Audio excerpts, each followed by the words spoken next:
My name is Herman Garcia. I'm the Executive Director of the Urban Mission. Peggy Garrett, our former director, retired back in February after over 40 years of serving the Oklahoma City community. Peggy has very much been the Urban Mission for so long.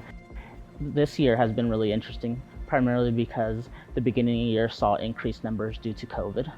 It kind of slowed down a little bit during the summer, but this past month we've seen over 300 households every single day we've been open, and that's up from an average of 250 households. We've increased programming across the board and participation in programming across the board. We've extended our food pantry hours and hope to even extend them further in the future.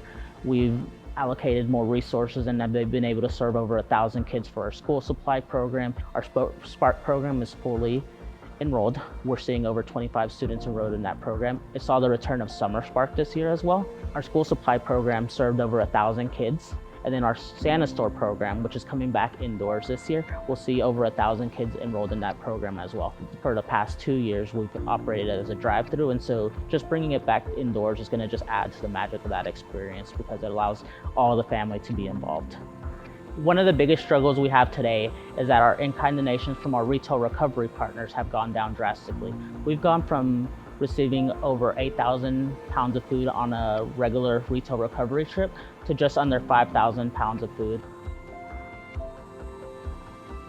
The last 50 years have been amazing because it's seen the inception of a lot of great programming, such as our Santa Store program, our Kids Cafe, our Spark programs, and those were first for the state of Oklahoma. And I think there's been little offsets of those programs by different organizations throughout the year, but it's really cool that they all started here.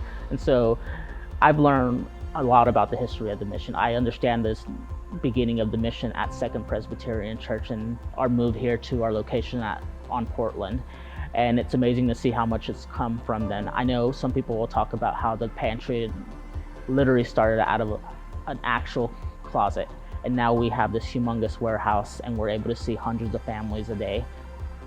Hi, my name is Jordan Lovelace and I am the volunteer coordinator here at the Urban Mission. I believe that volunteers are the lifeblood of this place. Without them, we could not do the vital work that we are able to do. The volunteers who come and get involved have really become a part of our family. We do not take it lightly that we are asking people to come and work for free. We know that that is a big commitment and we're so grateful and appreciative of how gracious our volunteers are. The empathy and the kindness that they show up with on a daily basis is something that is encouraging to us as a team and something that really boosts our energy and really drives us forward in this mission.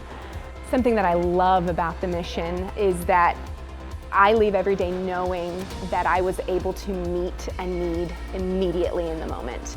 And that's so important to me. It is so important to be able to address the issue of hunger within our community, and it is an extremely fulfilling opportunity. Hi, my name is Sarah Pizant, and I am the Urban Missions Director of our Spark program. A typical day at Spark, well, at least for after school Spark, starts around 3 p.m. The students get dropped off and then they'll start in our Kids Cafe room.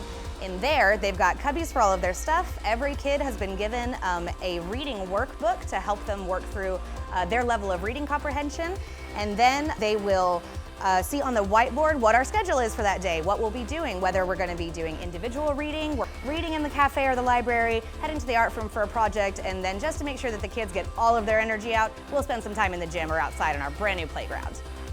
Anytime somebody wants to be able to volunteer at the mission, one of the best ways that they can do that is even just spending 30 minutes coming up and reading to some of our kids. We're really wanting to instill this growth mindset idea that it's okay to make mistakes and they can keep learning. Just because you make a mistake doesn't mean that you failed. It just means that it's another opportunity to take a look at what we're doing and gain more confidence so that we can learn even more beyond that.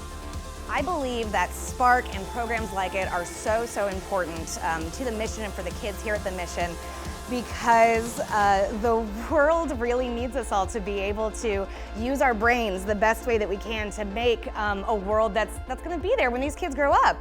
And for their kids, and it's so important to be able to start that foundation of a love of learning and a love of reading just empowering these children to be able to grow up and be the kind of people who are critical thinkers and well-read and understand why reading and art and literacy is so, so important. So hopefully that they can, go out and spread more of that out into the world.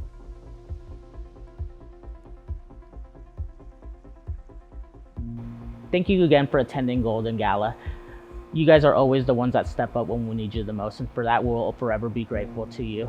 We hope you'll continue to support the mission and all its endeavors as we move on into the next 50 years and see how we could impact the community.